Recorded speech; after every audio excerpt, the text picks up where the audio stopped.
Recently, Raymond Arroyo of EWTN's The World Over Live spoke at the Catholic Men's Conference in Springfield. In addition to entertaining and inspiring the 650 men gathered there, he sat down with Reel to Reel's Peggy Weber for a one-on-one interview and shared some of his thoughts on the church and life. Raymond Arroyo does not mince words. However, one might also say that he loves words. A theater major at New York University, the well-known journalist knows how important it is to communicate. My background was in the theater, and I was trained by a woman, Stella Adler was her name. Stella was the apostle of American acting technique. She and Lee Strasberg were kind of the two great creators of the method. Stella was 90 years old when I had her, and she didn't teach you to act as much as she taught you to become aware and sensitive to the habits of people, their vocation, their inner rhythm, those sorts of things. She made you an observer of humanity and taught you to really love humanity. It was this kind of connection with people that has helped Raymond through his career in journalism. The 40-year-old went on to work for the Associated Press, the New York Observer, and Evans and Novak. It was there his life changed dramatically because he met Mother Angelica. The first time I met her, it was like we clicked. She was the Italian grandmother that I knew growing up. She was like my mother. And we had this, because I really didn't have a full awareness of her influence or who she really was. I was a reporter going to do a piece on her, so I'd read a few articles. I guess I wasn't worshipful or in awe of her, and that opened up the relationship. He said there was an instant chemistry and is proud to call her a dear friend and a true spiritual mother. Raymond worked with her on her biography and helped edit 3 of her books on prayer and spirituality. He said the 87-year-old television icon is doing well since her stroke in 2001. Aphasia has set in, where she knows what she wants to say, but the motor skills haven't caught up.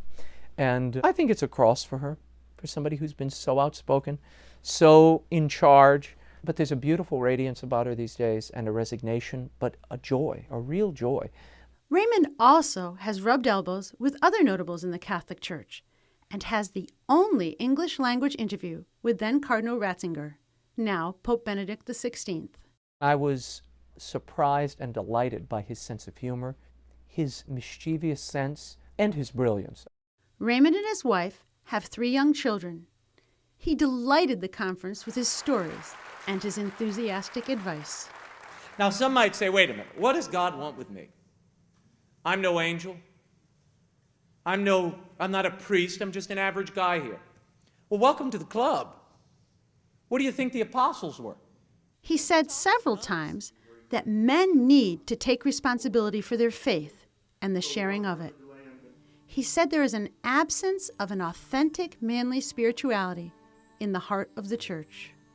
It's not enough to just say, here's your catechism, go read it, kid, I'm going to go watch a ball game. You've got to take them to Mass. You've got to show them what it means to be a man or woman of faith and be the exemplar of that. Then it becomes a habit. And he said that the Catholic faith, no matter where one is from, stays with people. Catholicism is like a ghost. Nobody really escapes it if they're honest with themselves.